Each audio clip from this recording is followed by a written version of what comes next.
Hezekiah and the Ambassadors, or Vainglory Rebuked. A sermon, delivered on Sunday morning, August 5, 1866, by C.H. Spurgeon, at the Metropolitan Tabernacle, Newington. At that time Berodach-baladan, the son of Baladan, king of Babylon, sent letters and a present unto Hezekiah, for he had heard that Hezekiah had been sick. And Hezekiah hearkened unto them, and showed him all the house of his precious things, the silver, and the gold, and the spices, and the precious ointment, and all the house of his armour, and all that was found in his treasures. There was nothing in his house, nor in all his dominion, that Hezekiah showed them not. 2 Kings chapter 20 verses 12, 13. And what of that? Was it not the most natural thing in all the world to do? Who among us would not have shown the strangers over our house, and our garden, and our library, and have pointed out to them any little treasures and curiosities which we might happen to possess? And what if Hezekiah was somewhat proud of his wealth? Was it not a most natural pride that he who was a monarch of so small a territory should nevertheless be able, by economy and good government, to accumulate so large and varied a treasure? Did it not show that he was prudent and thrifty, and might he not commend himself as an example to the Babylonian ambassadors, by showing what these virtues had done for him? Exactly so. This is just as man seeth, but God seeth after another sort. Man looketh at the outward appearance, but God looketh at the heart. Things are not to God as they seem to us. Actions which apparently and upon the surface, and even so far as human judgment can go, may appear to be either indifferent or even laudable, may seem to God to be so hateful that his anger may burn against them. We look upon a needle, and to our naked eye it is as smooth as glass, but when we put it under the microscope, it appears at once to be as rough as an unmanufactured bar of iron. It is much after this manner with our actions. They may seem in our own judgments, and in the judgments of our fellow creatures, to be as bright and smooth as the needle for their excellence, but when they come under the inspection of the all-seeing God, they are full of all manner of roughnesses of sin. Our lilies may be the Lord's nettles, and our gardens nothing better than a wilderness in his sight. Yet another reflection which strikes one at the very first blush of this affair, namely, that God has a different rule for judging his children's doings from that which he applies to the actions of strangers. I can believe that if Hezekiah had sent his ambassadors to Berodach-baladan, that heathen monarch might have shown the Jewish ambassadors over all his treasures without any sort of sin, God would not have been provoked to anger, nor would a prophet have uttered so much as a word of remonstrance or of threatening. But Hezekiah is not like Berodach-baladan, and must not do as the Babylonians may do. Baladan is but a serf in God's kingdom, and Hezekiah is a prince. The one is an alien, and the other is a dear and much cherished child. We have all different modes of dealing with men according to their relation to us. If a stranger should speak against you in the street, you would not feel it. You would scarce be angry even though the statement might be libelous. But if it were the wife of your bosom, it would sting you to the heart, or if your child should slander you, it would cut you to the quick. When we admit persons into intimacy and reveal our hearts to them, we expect them to act toward us with a tenderness and a delicacy which it were utterly unreasonable to expect in strangers, and we judge of their actions by a peculiar standard. We weigh, as it were, the actions of ordinary men in the common rough scales which would not turn with an ounce or even a pound, but the doings of our friends we weigh in such sensitive balances that even though it were but a feather from the wing of a fly, the scale would turn. It is a solemn thing to be a favorite of heaven, for where another man may sin with impunity, the beloved of God will not offend without grievous chastisement. If thou liest in the bosom of heaven, thou must take care that thy soul be chaste towards God. If thou art favored with the secret of the Most High, thou must peculiarly be among them that fear him. For if not, he will say unto thee as he said to his favored Israel, You only have I known of all the nations of the earth. Therefore will I punish you for your iniquities. It might be treason in a courtier to speak of the king as a stranger might safely do, and he who is admitted into the cabinet must not only be beyond fault in his loyalty, but even beyond suspicion. We remark then that the act of Hezekiah here recorded is not upon the surface a sinful one, but that the sin is to be found, not so much in the action itself as in his motives, of which we cannot be judges, but which God very accurately judged, and very strictly condemned. And again, we remark that this sin of Hezekiah might not have been sin in others at all, that even with the same motive if done by others it might not have so provoked God. But seeing that Hezekiah, above even most of the scriptural saints, was favored with singular interpositions of providence, and distinguished honors from God's hand, he should have been more careful. His sin, if little in others, became great in him, because of his being so beloved of God. A man with a worn and stained garment may walk without spoiling his robe where another clothed in white might not venture. A spot might not show upon a filthy garment, but the cleaner the robe the more readily is the spot discovered, and from the very facts that Hezekiah was so superlatively a holy man, and a man favored of God, his sin showed itself, and God visited it at once with chastisement. In order to bring out what Hezekiah's offense was, it will be best for me to begin by describing his circumstances and state at the time of the transaction. We shall want rather a lengthened description, and, in the first place, we may remark that he had received very singular favors. Sennacherib had invaded the land with a host reckoned to be invincible, and probably it was invincible by all the known means of warfare of that age. He had ravaged every state and taken away innumerable prisoners, besides despoiling every city to which he laid siege. But when he came near Jerusalem he was not able even so much as to cast a mound against it, or to shoot an arrow at it, for God singularly interposed, and the host of Sennacherib, smitten by the sudden breath of pestilence, or by the deadly air of the Simoom, fell dead upon the plain. This was a memorable deliverance from a foe so gigantic as to be compared to Leviathan, into whose jaw the Lord thrust a hook, and led him back to the place from whence he came. Beside this, the king had been restored from a sickness pronounced to be mortal. He had been granted a singular escape from the gates of death, where another man must have died. He was enabled within 3 days to go up to the house of the Lord.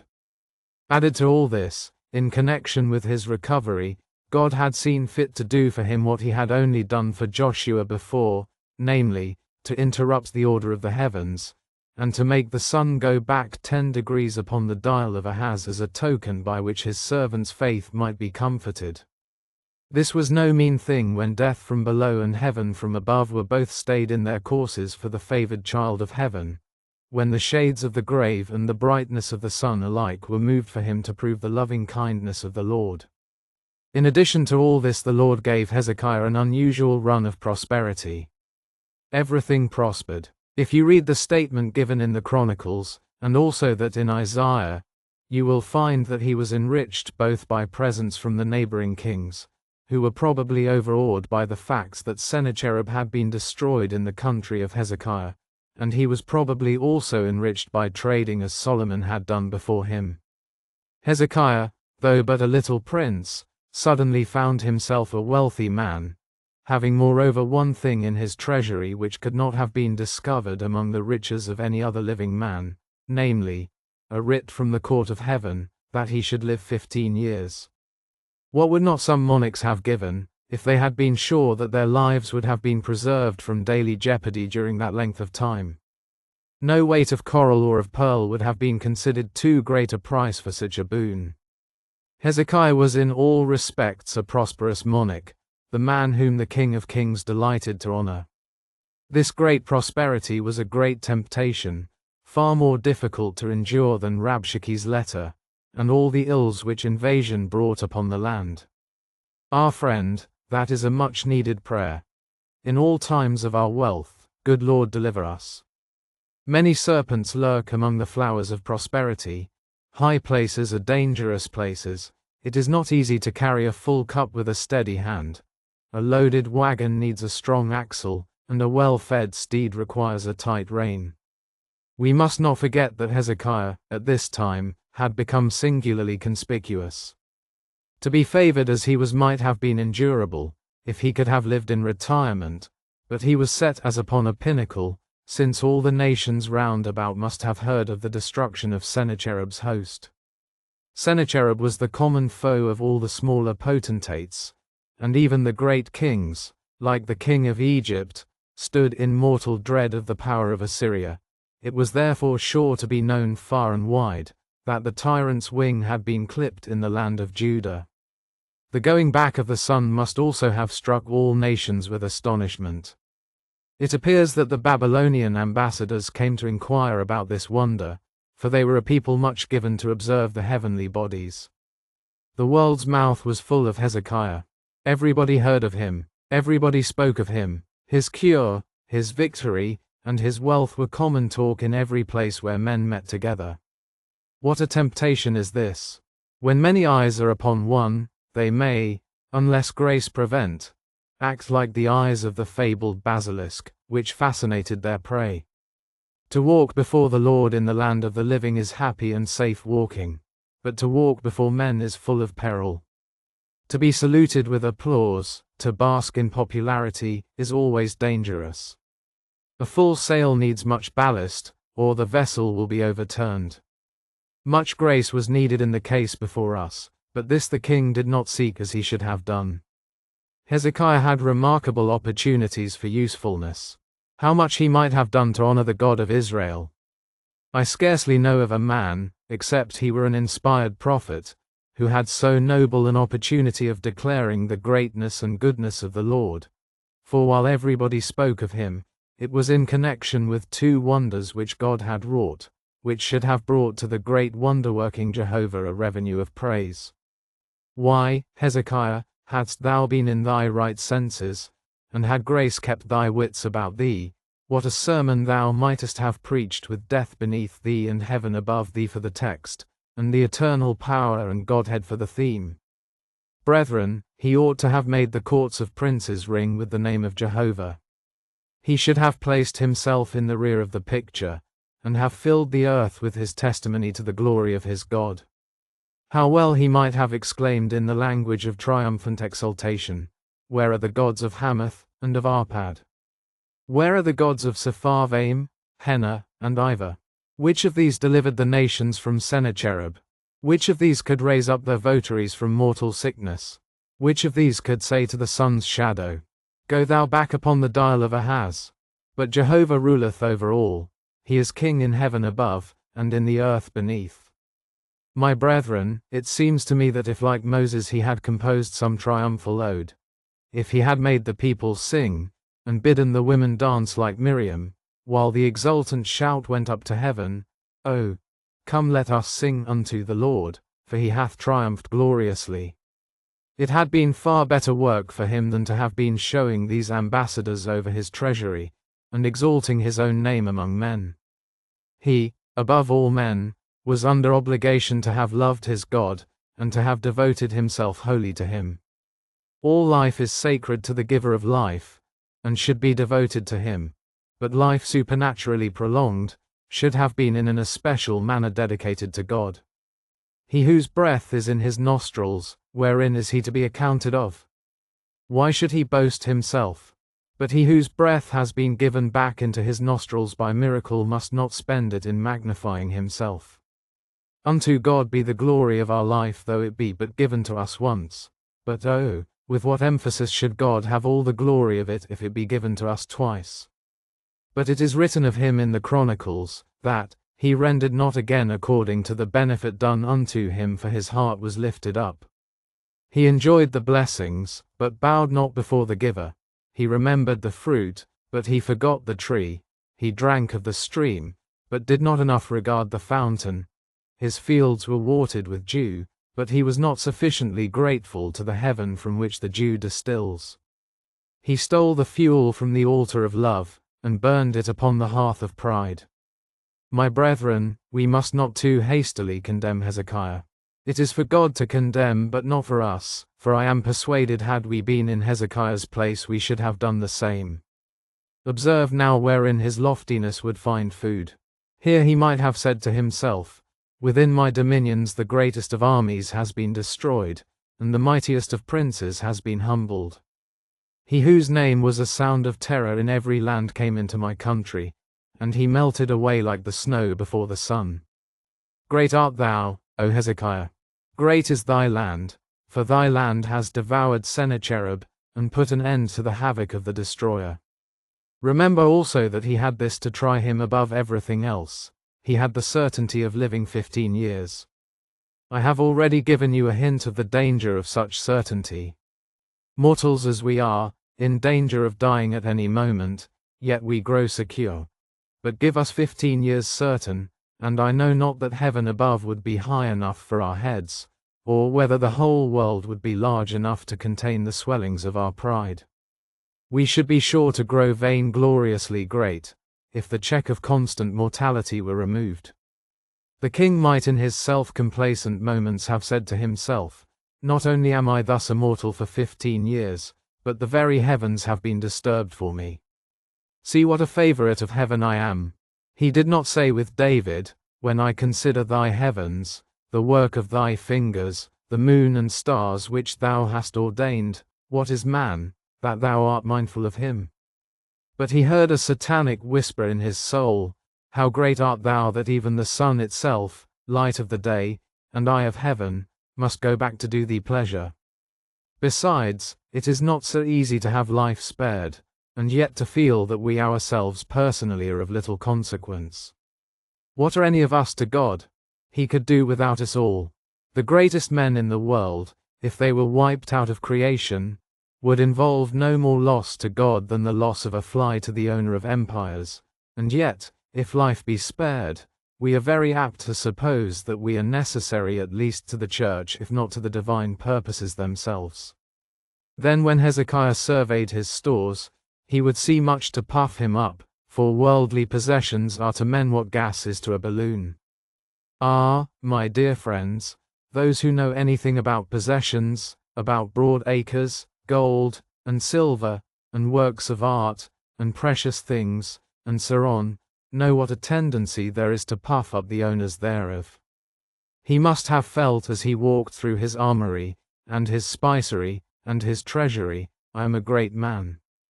Then all the ambassadors came in from the different countries, and cringing at his feet paid him reverence because of his present fortune. It was too much for his poor head to stand, and as the heart was getting away from God, it is little wonder if vainglory took possession of Hezekiah's mind. To complete our description of the circumstances, it appears that at this time God left his servant in a measure, to try him. Howbeit in the business of the ambassadors of the princes of Babylon, who sent unto him to inquire of the wonder that was done in the land, God left him, to try him, that he might know all that was in his heart. It seems that through his being lifted up, the grace of God was for a time in its more active operations withdrawn, not that God left him in such a sense as that he ceased to be a saved soul, but he was left in a measure to try him, to let him see what he was. He was getting so great, priding himself so much upon the favor of God, that self-righteousness probably had crept in, and he began to say to himself, "I am not as other men are. Surely I have walked before the Lord with a perfect heart." Some degree of self-righteousness is, we think, manifest in his prayer when he turned his face to the wall. He was diseased, we fear, at that time with 2 diseases, not merely a swelling boil, but a swelling self-conceit, and God left him to let him see that he was a poor silly sinner after all. Here, dear friends, is quite enough to account for his folly, for if the grace of God should leave the best of us, the all-knowing God alone could foretell what we should do. You who are warmest for Christ would become like Laodicea for lukewarmness. You who are sound in the faith would become rotten with error. You who now walk before the Lord in excellency and integrity would be so weak that the first temptation would remove you from your steadfastness. It would be said of us as it was said of that once bright but now fallen star, "How art thou fallen from heaven, O Lucifer, son of the morning." Bright as we are when grace shines on us, we are nothing but darkness itself when the Lord withdraws himself. It was said by the old makers of metaphors that in the soundest pomegranate there are always some rotten seeds, and the whitest swan has a black bill, to which we may add that there are worms under the greenest turf, and dead men's carcasses at the bottom of the calmest seas. In the best Christian there is enough of sin to make him the worst of transgressors if God should leave him. One who knew himself but little wrote that he was so full of Christ that there was no room for the devil, but I thought I saw the cloven foot peeping out even in that boastful speech. Dear brethren, I hope we may not need to be taught our own emptiness in the same way as Hezekiah learned it. I would willingly know doctrinally that in me, that is in my flesh, there dwelleth no good thing, and I would know it too by the teaching of God the Holy Ghost. But I pray for you and for myself, my brethren, that we may never know your depravity experimentally by being left to see it work itself out. Perhaps there may be no way of teaching us so thoroughly the baseness of our heart as by leaving us to its devices. Perhaps we shall never know our folly, unless suffered to play the fool, but oh, prevent it, Lord. Prevent it by thy grace. Better to be taught by suffering than to be taught by sin. Better to lie in God's dungeon than to revel in the devil's palace. You now see the circumstances clearly. Here is a prosperous man, in a proud state of heart, with grace at a low ebb in his spirit. He is now ready to be the prey of temptation. We must now turn to consider the occurrence itself and the sin which arose out of it.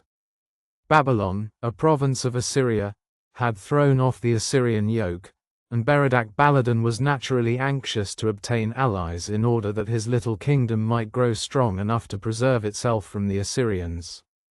He had seen with great pleasure that the Assyrian army had been destroyed in Hezekiah's country, and very probably not recognizing the miracle he thought that Hezekiah had defeated the host, and so he sent his ambassadors with a view to make a treaty of alliance with so great a prince. The ambassadors arrived. Now in this case the duty of Hezekiah was very clear. He ought to have received the ambassadors with due courtesy as becomes their office, and he should have regarded their coming as an opportunity to bear testimony to the idolatrous Babylonians of the true God of Israel. He should have explained to them that the wonders which had been wrought were wrought by the only living and true God, and then he might have said, in answer to Isaiah's question, "What have they seen in thine house? I have told them of the mighty acts of Jehovah, I have published abroad his great fame, and I have sent them back to their country to tell abroad that the Lord God omnipotent reigneth." He should have been very cautious with these men. They were idolaters, and therefore not fit company for the worshippers of Jehovah. When they came to him he should have felt, I am in danger here. As we should do if we wandered among men stricken with plague. He should, moreover, have taken care to make no boast about his own power, since it is clear that the wonders which had been wrought were not to his honor, but to the glory of the Lord alone. He had not slain the host, he had not made the sun go back, he had not by his skill restored himself from sickness. It was unto God and to God alone that he ought to have ascribed all the honor. He should not have been vain of his riches, for this led him to show those thievish gentry where there was ample plunder to reward their exertions. His course of action was clear enough. He should have told them of Jehovah, should have proclaimed to them the true God, have treated them with courtesy, and then dismissed them, thankful to be rid of such a temptation. We may now perceive wherein his sin was found. I think it lay in 5 particulars. First, it is evident from the passage in Isaiah chapter 39 that he was greatly delighted with their company. It is said, Hezekiah was glad of them. In this chapter it is said, he hearkened unto them. He was very pleased to see them. It is an ill sign when a Christian takes great solace in the company of the worldling, more especially when that worldling is profane. The Babylonians were wicked idolaters. It was ill for the lover of Jehovah to press them to his bosom. He should have felt towards them, as for your gods I loathe them, for I worship the God that made heaven and earth, neither can I receive you into close familiarity, because you are no lovers of the Lord my God. Courtesy is due from the Christian to all men, but the unholy intimacy which allows a believer to receive an unregenerate person as his bosom friend is a sin. Be ye not unequally yoked together with unbelievers, applies not only to marriage, but to all other intimate unions which amount to yoking together. I would not, as a Christian, link my name in the same firm with an ungodly man, because, whether I choose it or not, however high my integrity may be, if my partner chooses to do doubtful actions, I must be held responsible in a measure for his sins both before God and men. It is well when those who are yoked together both pull the same way, but what communion hath Christ with Belial? Here was Hezekiah's first sin, just the very same sin that Jehoshaphat fell into when he made ships, in connection with the idolatrous king of Israel, to go to Tarshish for gold. The ships were broken at Ezion-Geber, and very justly so. For when God's servants go into connection with God's enemies, what can they expect but a frown from their master? The next sin which he committed was that he evidently leaned to their alliance. Now Hezekiah was the king of a little territory, almost as insignificant as a German principality, and his true strength would have been to have leaned upon his God, and to have made no show whatever of military power. It was by God that he had been defended. Why should not he still rest upon the invisible Jehovah? But no, he thinks, if I could associate with the Babylonians, they are a rising people, it will be well for me. Mark this, God takes it hard of his people when they leave his arm for an arm of flesh. O lover of the Lord Jesus, if thou leavest the arm of thy beloved, if thou ceasest to lean on him and beginnest to lean upon thine own craft or policy, or upon thy dearest and best friend, thou wilt smart for it. Cursed be the man that trusteth in man, and maketh flesh his arm, and whose heart departeth from the Lord. For he shall be like the heath in the desert, and shall not see when good cometh, but shall inhabit the parched places in the wilderness, in a salt land and not inhabited. Blessed is the man that trusteth in the Lord, and whose hope the Lord is. For he shall be as a tree planted by the waters, and that spreadeth out her roots by the river, and shall not see when heat cometh, but her leaf shall be green, and shall not be careful in the year of drought, neither shall cease from yielding fruit. It was this getting away from God, this ceasing to walk by faith, this wanting to depend in a carnal manner upon the king of Babylon, which provoked the Lord to anger. His next sin was his unholy silence concerning his God. He does not appear to have said a word to them about Jehovah. Would it have been polite? Etiquette, nowadays, often demands of a Christian that he should not intrude his religion upon company. Out on such etiquette, it is the etiquette of hell. True courtesy to my fellow's soul makes me speak to him, if I believe that soul to be in danger. Someone once complained of Mr. Rowland Hill that he was too earnest, and he told them in reply the following story. When walking at Wootton-under-Edge he saw part of a chalk pit fall in upon some men. So, said he, I ran into the village, crying, help! Help! Help! And nobody said, dear me, how excited the old gentleman is, he is much too earnest. Why, said he, and when I see a soul perishing, am I not to cry help, and be in earnest? Surely souls are yet more to be cared for than bodies. But, nowadays, if one cares about fashion, one must be gagged in all companies. You must not intrude, nor be positive in your opinions, if you would have the good word of fashionable people. O sirs, when disease is abroad in the land, the physician is never an intruder among dying men, and so you that have Christ, the true medicine, will never be intruders in God's eye, if with prudence, but yet with boldness, you speak concerning the gospel of Jesus Christ. Shame on your dumb tongues! Shame on your silent lips, if ye speak not of him. Oh, by the love which Jesus manifested on the cross, bear some such love to your fellow men, and as he broke through all things, even through the bonds of life and death that he might save you, break through some of these flimsy ties, if by any means you may save some. Meanwhile, mark that Hezekiah sadly made up for his silence about his God by loudly boasting about himself. If he had little to say of his God, he had much to say about his spices, his armour, and his gold and silver, and I dare say he took them to see the conduit and the pool which he had made, and the various other wonders of engineering which he had carried out. Ah, brethren, etiquette lets us talk of men, but about our God we must be silent. God forbid we should defer to such a rule. He did as good as say, while he was showing them over all these, "See what a great man I am." He would not have said it in words, but that was the spirit of it, self-glorification, and self-glorification, too, before the very people who would take advantage of it. Surely also his sin lay in his putting himself on a level with these Babylonians. Suppose he had gone to see them, what would they have shown him? Why, they would have shown him their spicery, their armory, their gold and their silver. Now, they come to see him, and he is a worshipper of the invisible God, and he glories in just the same treasures as those in which they also trusted. When a Christian man constantly acts like a worldly man, can it be possible that he is acting rightly? When the two actions are precisely the same, and you discern no difference, is there not grave cause to suspect that there is no difference? For by the fruit must you know the tree, and if two trees bear precisely the same fruit, is there not cause to suspect that they are the same sort of trees? Dear friends, may you and I shun this sin of Hezekiah, and not try to match ourselves with sinners as to the joys of this present life. If they say, "Here are my treasures," let us tell them about the city which hath foundations, whose builder and maker is God, and say, "Our treasure is above."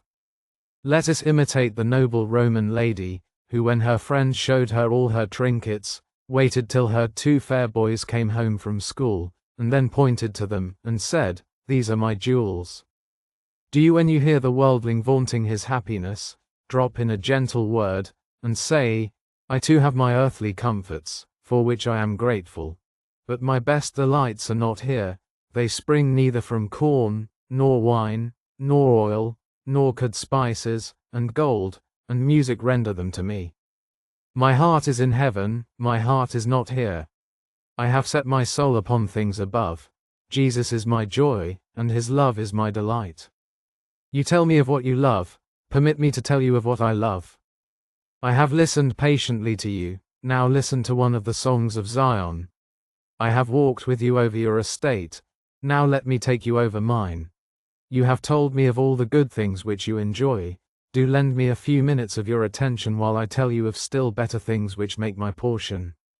The Lord takes it hard on the part of his people if they are ashamed of the blessings which he gives them, and if they never boast in the cross of Christ they have good cause to be ashamed of themselves. This, then, we think to be his sin.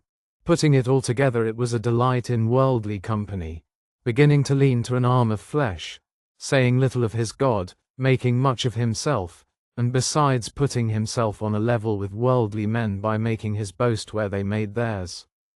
The third matter we will handle very briefly, namely, the punishment and the pardon. We may generally find a man's sin written in his punishment. We sow the thorns, and then God flogs us with them. If Jesus loves you, my dear brother or sister, if there be anything in the world that keeps you from him, he will take it away.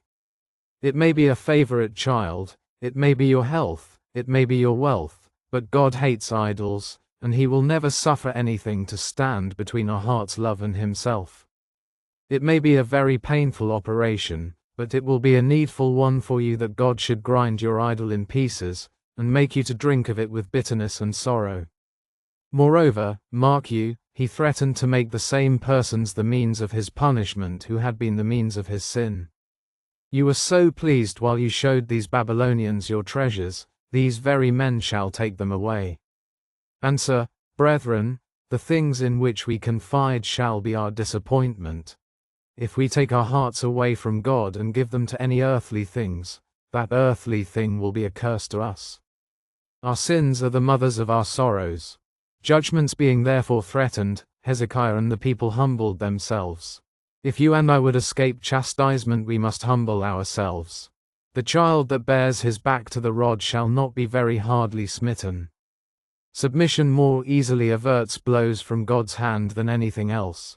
Yet although God removed the punishment as far as Hezekiah was concerned, he did not remove the consequences. You see, the consequences of showing the Babylonians the treasures were just these. They would be sure to go back and tell their king. That little prince has a vast store of spice and armour, and all sorts of precious things. We must before long pick a quarrel with him, and despoil his rich hive. We must bring these choice treasures to Babylon, they will repay us for the toils of war.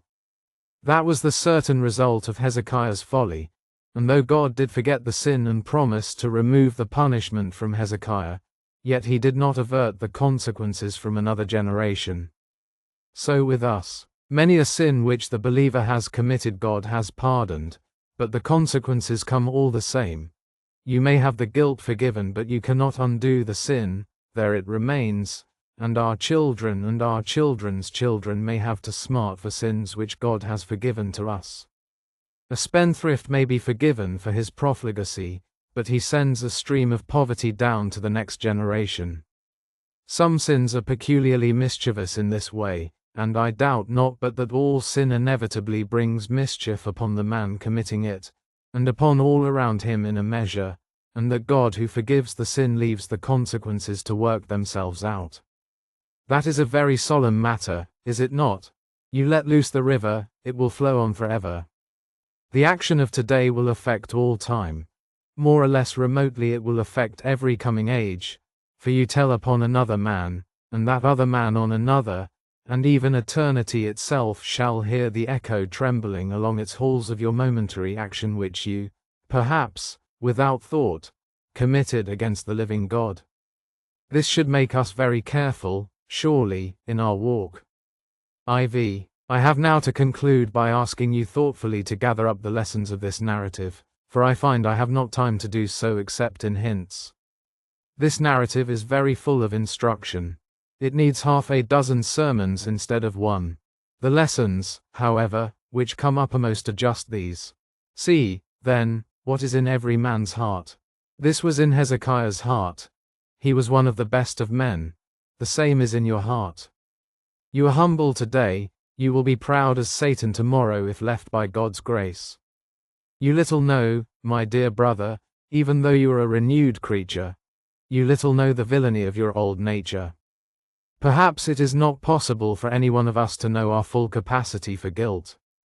Only let the restraining hand of providence and grace be taken away, and the wisest of us might become a very madman with the rage of sin. O God, teach us to know our hearts, and help us, while we remember how black they are, never to be proud. In the next place, tremble at anything that is likely to bring out this evil of your heart. Above all, be afraid of prosperity. Be thankful, but do not be overjoyed. Walk humbly with your God. Let there be a double guard set over your heart. A pirate very seldom attacks a ship that is going out unloaded. It is the vessel that is well stored that the buccaneer will seek to gain, and so with you. When God loads you with mercy, the devil will try to take you if he can. Set a double watch, and keep your bark as far out of his course as may be, and when you must be thrust into temptation, and must mix with worldly men, be then watchful above all other times, lest by any means you be taken in the net. Riches and worldly company are the two cankers that eat out the very life of godliness. Christian, be aware of them. Should we not be taught by this narrative to cry out every day against vainglory? It is not those standing in prominent spheres who are alone in danger of it, but all others. I recollect firing a shot once with much greater success than I knew of. A certain person had frequently said to me that I had been the subject of her earnest prayers lest I should be exalted above measure, for she could see my danger, and after having heard this so many times that I really knew it by heart, I just made the remark, that I thought it would be my duty to pray for her too, lest she should be exalted above measure. I was greatly amused when this answer came.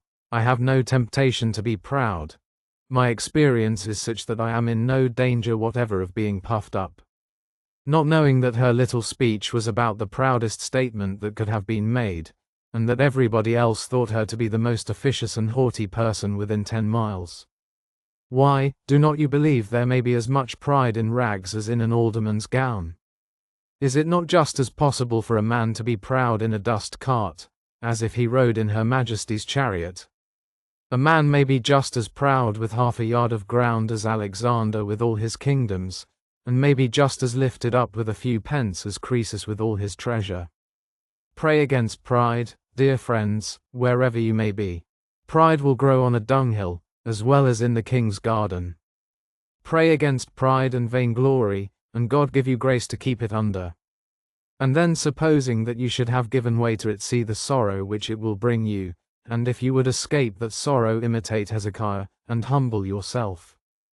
Down, man, down. God resisteth the proud. As long as you are up, he resists you, but he gives grace to the humble. When God is wrestling with man's pride, let the man struggle as he will throw him. But when the man is down, God lifts him up. None so ready to lift up a fallen foe as our God. Bow thyself, then, Christian, and if thou art not conscious of any particular pride, be humble because you are not so conscious, for pride is very likely there. It is when we think we are humble we are most proud, and perhaps when we bemoan our pride it may be then that we are truly humble. Let us go unto God by Jesus Christ, and ask him to search out this pride if it be there, and to lay us low at the foot of the cross. Lastly, let us cry to God never to leave us. Lord, take not thy Holy Spirit from us. Withdraw not from us thy restraining grace.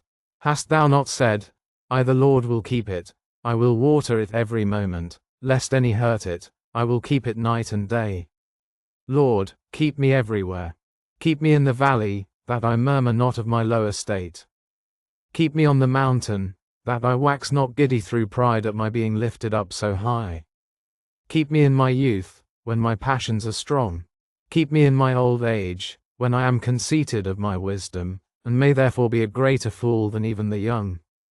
Keep me when I come to die, lest at the very last I should deny thee. Keep me living, keep me dying, keep me laboring, keep me suffering, keep me fighting, keep me resting, keep me everywhere, for everywhere I need thee, O my God. The Lord keep us looking unto Jesus, and resting alone upon his finished work. If we have never trusted Christ at all, may the Lord bring us to rest upon his dear Son now. O sinner, there is but one door of hope for thee, and that is open. Trust Jesus and live.